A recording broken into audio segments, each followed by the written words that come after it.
পরও মানুষের আমল নামায় তার হিসাব সওয়াবের অ্যাকাউন্টে সওয়াব যোগ হতে থাকে।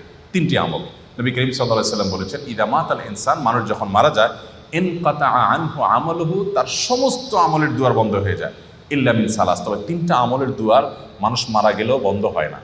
নাম্বার এক, কোনো মানুষ যখন মারা যায়, যদি সে কোনো উপকারী ইলিম রেখে যেতে পারে, উপকারী জ্ঞান রেখে যেতে পারে। একজন মানুষকে কোনো একটা কিছু আপনি শেখালেন, কাউকে শিখতে সহযোগিতা করলেন, উদ্যোগী হলেন, তাকে শিক্ষা দিলেন, জ্ঞান দিলেন, সে আপনার শিক্ষা থেকে শিক্ষিত হয়ে, আপনার এলম থেকে উপকৃত হয়ে সে তার জীবনকে আলোকিত করলো, অন্যদেরকে আলোকিত করলো।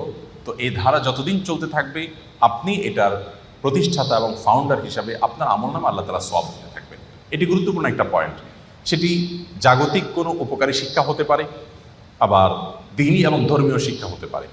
আপনি একটি দোয়া জানলেন, আপনি একটা আমল জানলেন, সেটি আরেকজনকে শেখালেন, তিনি আরেকজনকে শেখালেন। তো এই পরম্পরা যতদিন চল